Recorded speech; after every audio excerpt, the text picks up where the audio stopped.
Alors aujourd'hui, on ne va pas se pencher sur un article ou une étude. Non, on a quelque chose de bien plus personnel, de bien plus brut, une simple liste de 1283 fichiers, tous extraits d'un dossier informatique avec un nom assez évocateur, Vision du monde.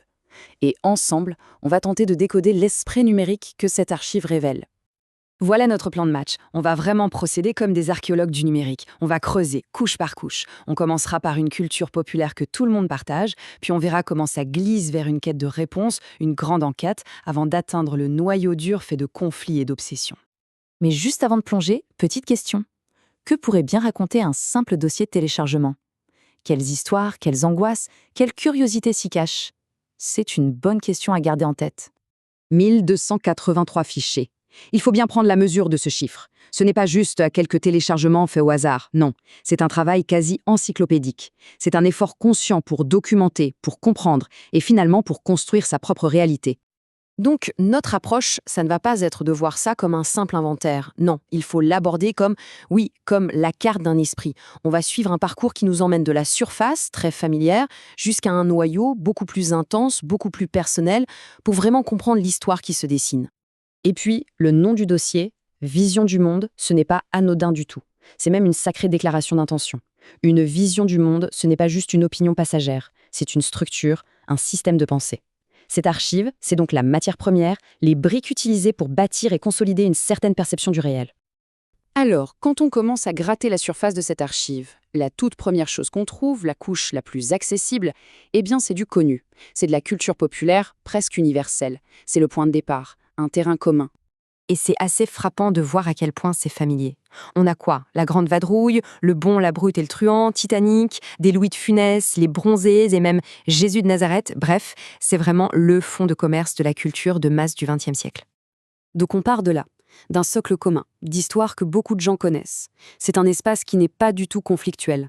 C'est la base, le point de départ, avant que la quête ne prenne une tournure bien différente. Et c'est là que le ton change, radicalement.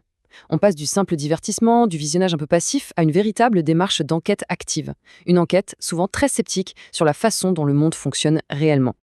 Et c'est ici qu'on voit apparaître une tension hyper intéressante. D'un côté, il y a un vrai intérêt pour le savoir, disons, officiel, une biographie d'Einstein, un documentaire sur la Révolution française, et de l'autre, en parallèle, une méfiance énorme qui s'installe envers les récits dominants. On trouve des vidéos sur les crop circles, le fameux film Loose Change sur le 11 septembre, ou encore des enquêtes sur les vendeurs de maladies et les dangers de Google. Plus on s'enfonce dans l'archive, plus cette quête de vérité se resserre, elle se focalise jusqu'à devenir, oui, une véritable obsession. Elle se concentre sur des conflits et des théories bien précises qui semblent être le véritable cœur de cette vision du monde. Ce graphique le montre très clairement. La disproportion est énorme. Le conflit israélo-palestinien écrase tout le reste, avec près de 90 fichiers dédiés. C'est beaucoup plus que les théories sur le 11 septembre, par exemple. À ce stade, on n'est plus dans la simple curiosité. Ces sujets sont les piliers de cette construction intellectuelle. En fait, le fil rouge qui relie tous ces fichiers, c'est l'idée que l'histoire qu'on nous raconte n'est qu'une façade, que la vraie histoire, elle est faite de guerres secrètes, de coups montés et d'agendas cachés. Des titres comme Le dessous des cartes, CIA, Guerre secrète, Le mythe du 11 septembre ou L'histoire réelle des Illuminati parlent d'eux-mêmes. Alors, la question se pose quand on a l'impression que le monde extérieur est corrompu, qu'il est contrôlé par des forces obscures et qu'on ne peut rien y faire, qu'est-ce qu'il reste? Eh bien, il reste la seule chose sur laquelle on a encore un semblant de contrôle. Soi-même. Son corps, sa santé. Et ça, c'est la dernière couche de l'archive. Et là, on découvre un cheminement, une philosophie complète qui se déploie en plusieurs étapes très claires. Étape 1, on se méfie de la médecine officielle. Étape 2, on se purifie, on se soigne grâce à l'alimentation et la nature.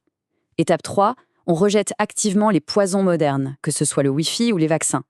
Et enfin, l'étape ultime, on cherche à recoder son être, avec des concepts comme la reprogrammation quantique de l'ADN. C'est une quête absolue de pureté.